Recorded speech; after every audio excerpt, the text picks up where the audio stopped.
Welcome back to WT Bricks for another episode of Building Jabba's Palace, and this will be the last episode of Building Jabba's Palace. It will be released after the finale, but I just wanted to do one final video showing you how we got to that finale. So without further ado, let's get the bricks out and let's get this mock finished.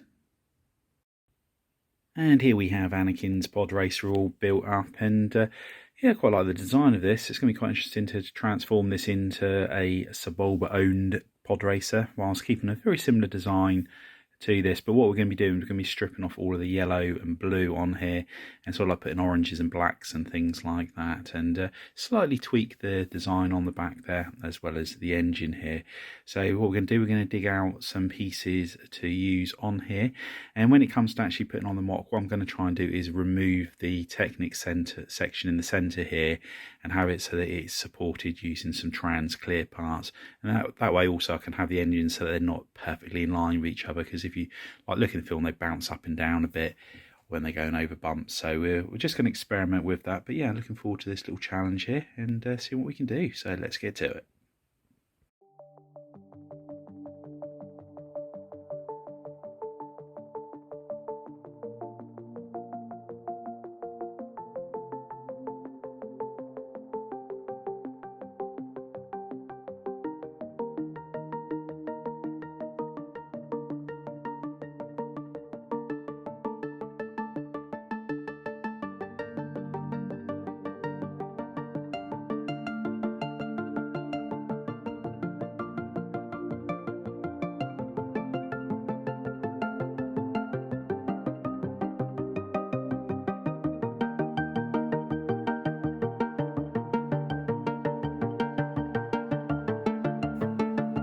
Here we have the revised pod in place on the mock, and I'm feeling it's looking just a little bit too big, so we're going to have a go at making a pod racer from scratch, totally our own design, and just see what we can come up with.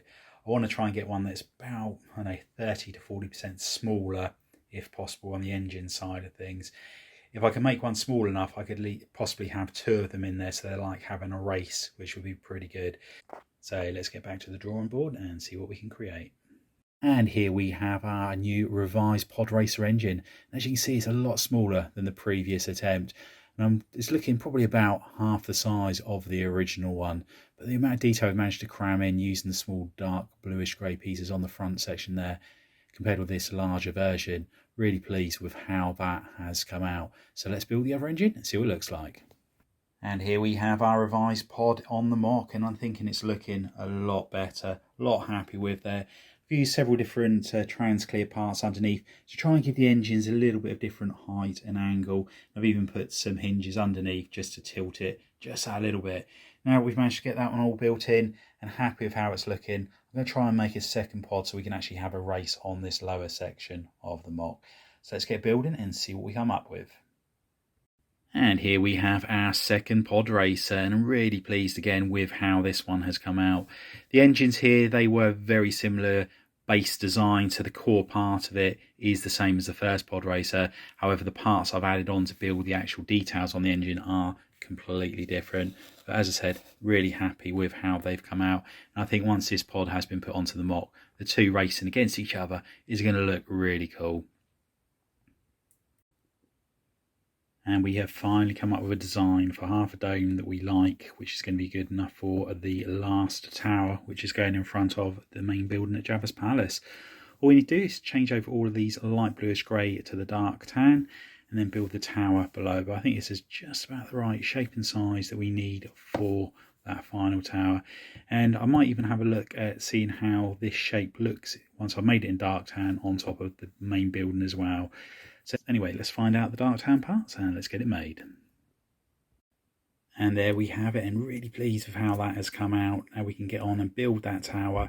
We've got a good base to start with, so let's get to it. And here we have the final tower that we go outside the main tower of the palace. And really pleased with how it's come out. The curvature on the top there I'm particularly pleased with.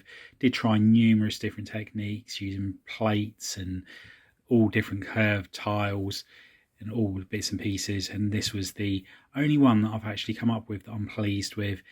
This section down the bottom here, that took quite a while to get right, because I wanted it to come out a little bit each time. And again, it's a lot of trial and error. Inside it is a complete mess. It is using numerous snot bricks, jumper plates to offset things, and yeah, it's come out really well. Inside here we've put a 4x4 circular plate with some 1x1 red circular studs on there, and again, just to give it a little bit more detail.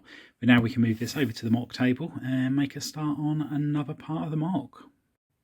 And I've made a slight amendment to the very top of the main building on Jabba's palace. I've now gone for the brick built dome, which is the same as what's on this tower here. Just found that this piece here, which is a little bit too small, so we've gone for that on there, and I think it looks really good up there. So pleased with how that's come out.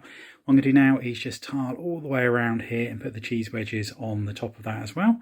And then I think that is the main tower all completed.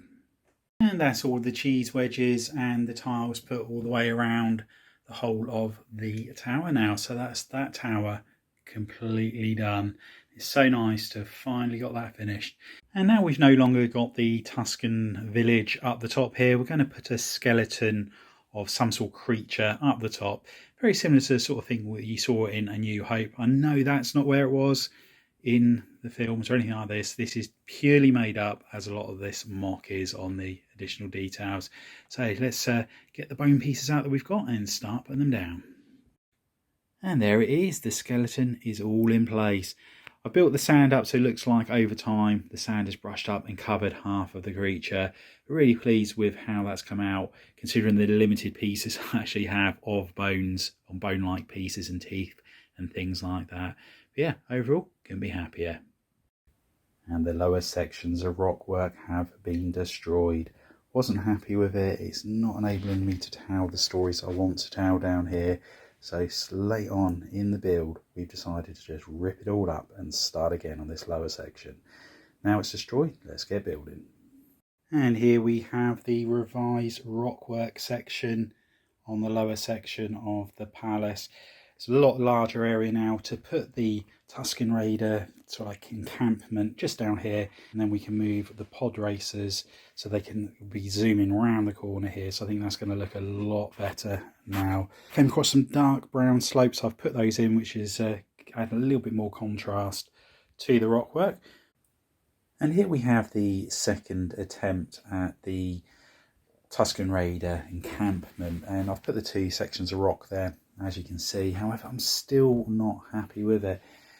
Previously, the pod racers, they seemed way too big, or the one that I had down there was way too big, and then we revamped it, we modified it, and we made this much smaller, scaled down version of a pod racer, or scaled down compared with a Lego set.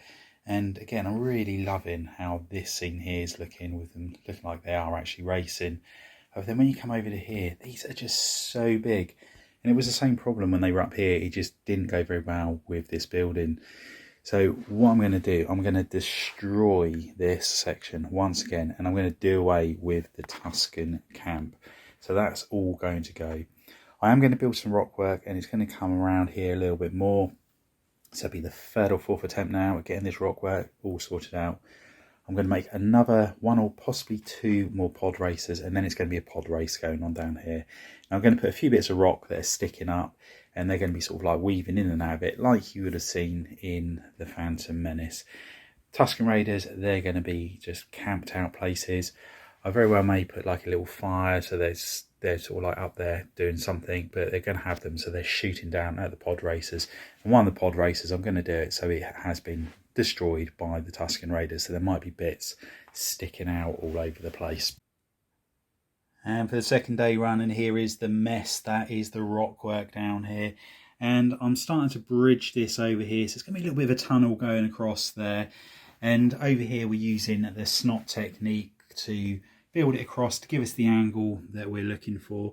And yeah, really pleased with how this is coming out. I felt like I put a couple of Jawas going through there or looking out. So this area all along here is going to be where the pod racing is going to be taking place. But I also want to put a few little bit of rock formations sticking up that the pod racers have got to avoid. But yeah, let's get back to finishing off this rock work, clear that mess up, and then get that third pod all damaged into the sand and see how it looks. And finally, I have rock work and the base of this mock that I'm happy with. I think it looks so much better having the rock work come across here. It's attached just about to the main section there, but along here we've just put a couple of little sprinklings of rock, and the pod racers are coming through, so they got to go through the rocks, avoid it from being damaged. Up the top here, this is where the Tusken Raiders are now having their campfire. There's no longer the little village that was there before. The tents are gone. They just didn't work with the scale of this mock. So we've got the guy there with his rifle. He's shooting them. And I have made a third pod racer, and I'm just going to destroy part of the sand, stick the engines and the cockpit in there. So he's already had one kill of the day. But yeah, really happy with how this is coming on. So what we're going to do now, as I said, let's get that damaged pod racer put into the sand, and then I can turn my attentions to the inside of the actual mock itself. And we've just got 3 parts left to do. First up is the quarters there for the Rancor Keeper. I have still got to put some sand down on the bottom here. That won't take too long to do. Then we've got this room here to do as well. And then finally I've got to just do the cell doors down the bottom here. And once they're done, all I need to do is put the minifigures in here, do a little bit behind there, and that's it. The whole mock will be complete. So fingers crossed, we're going to get there by Saturday. And here we have the 2 droids for the droid torture room, and yeah, they're not the greatest, are they? Relatively pleased with how the front one here has come out. This one, although the colour's probably inaccurate, and I should have gone for, say, a dark orange or probably a brown would have been more accurate. When I first started ordering parts in, I thought dark red would have been the better choice. The head I'm really relatively pleased with. I think that's come out quite well for the shape of the droid. The body, not so much. But it was very difficult to build droids with the parts that I had available, or the parts I saw online. I did order in parts specifically for making these 2 droids. However, when it came to connecting them all the parts together, it really did struggle, especially with this one here. Initially I was going to be using sort of like these parts here for the legs. However, it was connecting them to the droid waist part there that was the biggest problem. The droid just looked way too wide or too tall once I got it to the width that I wanted to. So really difficult. And again, I think this is something I would love to work on going forward. Is my smaller build is something that I realised when I made the Batcave, that I need to really work on that part of my building techniques and skills. It is lacking a little bit, so it's looking forward to doing that, but we will plenty of practice in the future. But yeah, there they are. We're going to add those to the mock, and I'm sure they'll look okay once they're in there. And next up, we are going to be working on the door sections for the prison cells.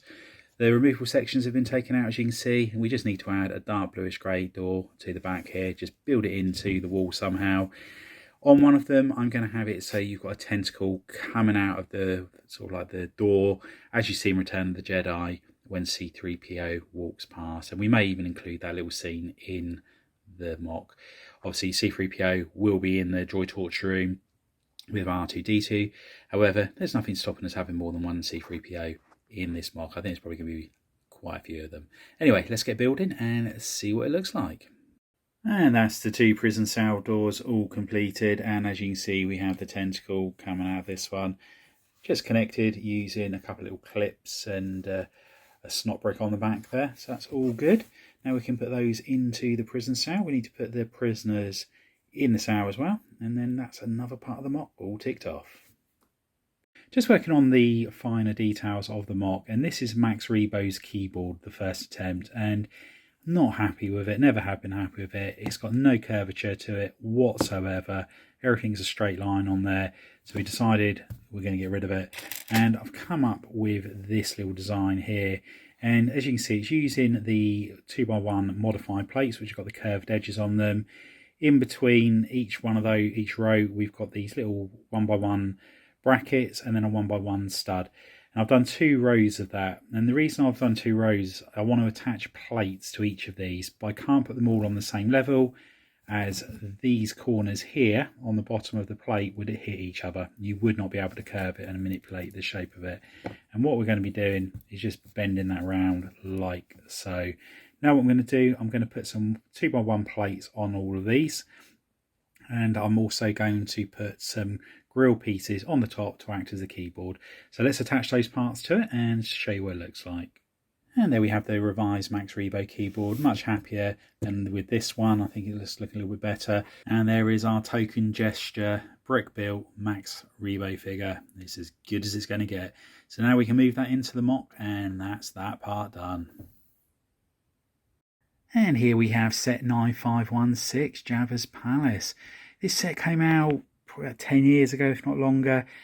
Earlier in the year, there were rumours there was going to be a Jabba's diorama set, and I was really hoping that was going to be true, as I needed the Jabba the Hutt figure, the dancer, Bosch, the little creature, I can never remember his name.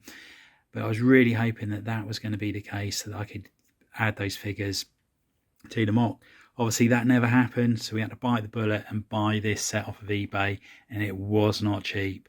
To get these sets sealed new is a ridiculous amount of money.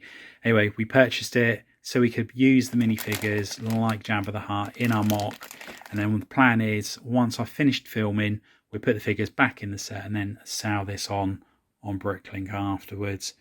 So yeah, that's the plan. So let's carefully open these bags, get out what we need, and do the video. So there it is, the finished mock. The minifigures have been placed, the finale has been filmed, and by the time you're watching this video, the finale will have been uploaded to my channel. I hope you've enjoyed the finale and the build series. It has been great fun making it. It has been very trying at times, but I've enjoyed every second of it, and really looking forward to the next mock build series of building Mandalore. Mandalore is going to be totally different to Jabba's Palace. We're not going to have the curvature of the buildings on there, which has probably been one of the most testing parts of Lego building. However, I am going to be testing myself in new ways, as you'll see in the first update of Building Mandalore. When I put the original video out, I showed you a sketch of what I was intending on building. I have changed that quite a bit, and I'm hoping you're going to enjoy that build series when I start that in the next couple of weeks. What we need to do next is destroy this mock, rearrange the rooms so I can have a large table here to build Gotham City on. These buildings, I'm looking forward to getting them all placed and continuing to build that alongside Mandalore. So yeah, that's it. If you enjoyed the video, please consider giving us a big thumbs up. If you haven't already done so, please consider subscribing to the channel and hit that notification bell so you don't miss any future content on the channel. And if you could share it with your family and friends, it'd be much appreciated. Anyway, thanks for watching by. See you next time. Bye for now.